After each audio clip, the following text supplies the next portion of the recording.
So my first piece for the assignment one was the picture of the building of the old blacksmith's cottage, and I did this from tracings onto an acetate sheet, and to help me with my colours I marked it up, drew it up using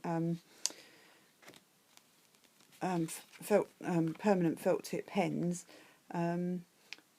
I wasn't sure whether they would show through onto the finished print, so I tried to match the pen to the sort of colour range of the building that or the trees that I was going to be working on, so that if they did come through, they would blend into the print. In actual fact, they didn't affect it at all in the end. So I worked on the acetate sheet, scoring into it. It was quite hard to get the detail that I got in my drawing, just because the acetate, if you keep drawing into areas that are very close together, it becomes flimsy and pieces start to drop out. So it was a case of editing as I went and being able to give an impression of what I wanted, but without necessarily drawing all the lines I'd originally planned to. So I inked that up using different colours onto the plate. There was the blacks, the reds and the greens put into different areas, and the first print I pulled off was this one, and really I'd polished it up too well, so that although it was an intaglio, a lot of the ink colours had disappeared, and it also showed me where my weaknesses were with the cutting. But I'd also put this one through the printing press, which again didn't really give me the definition that I wanted. What I was pleased about was the edges of the print, and I felt that they'd got quite a nice crispness to them. Tried it again, inking up same colours, this time hand printing it, and it's pale, but it's quite an interesting little print. It's quite sweet. This one I left much more ink on the plate, so I got stronger colours, but again I felt I'd lost a bit of the definition on that one. And this one is the one that I'm submitting as my final print, where I seem to have the right amount of detail showing through. The intaglio lines are quite a nice texture, but it shows the areas of the building that I wanted. So then I came to doing the wheels, again using tracings, but you can see this was the one I had by far the most problems with getting accurate drawings. It's just quite hard to, because it's of the loops and the lines and the shadows, it was just really hard to keep track of what I was doing and what belonged to what, really, so that took quite a lot of goes to get that right. This was I decided to do reduction lino print, and again the two abstracts are in complete contrast to the building, so I wanted these to be crisp and clean and quite definite, as opposed to the intaglio print, and also these are relief prints.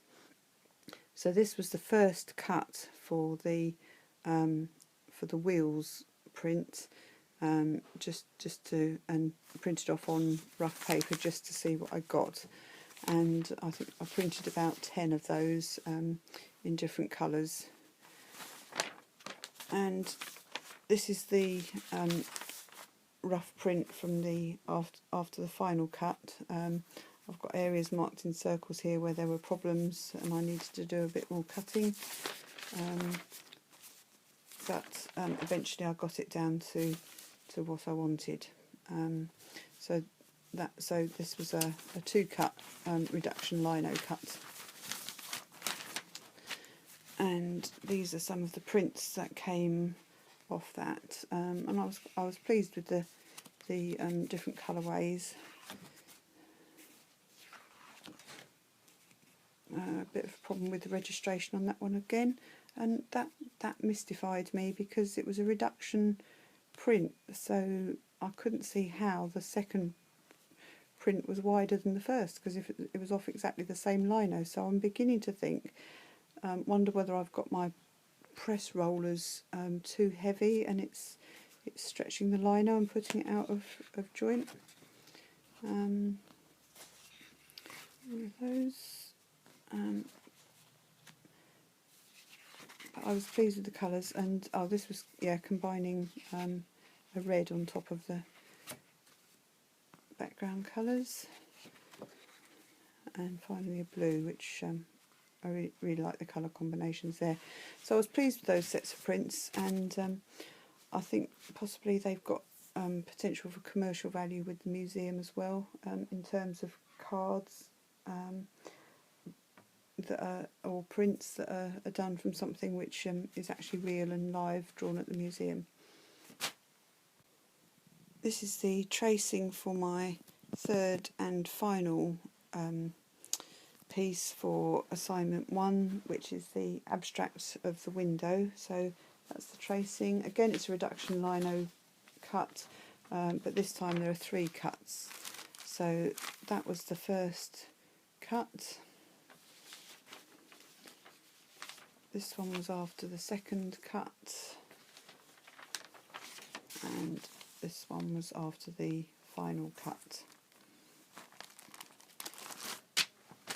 And this one I just did a rubbing off the final cut, which is quite nice. It's got character. It looks like a bit like a sort of fabric texture print. Could be used as a repeat design on its own. I think it's got a good sort of sense of direction and pattern. So putting them all together, I did 2 on flimsy paper, which actually worked rather well. They've got nice translucency to them. Actually, I'm showing you upside down because the window is actually like that. So although they're abstracts, they could go anyway. That's the original intention. So that one was a red colourway, and then this one was with lilacs and blues. I was pleased with the way that they came together, and then the others were done on the heavier paper. Again, reds, different colourways. This one with greens and pinks.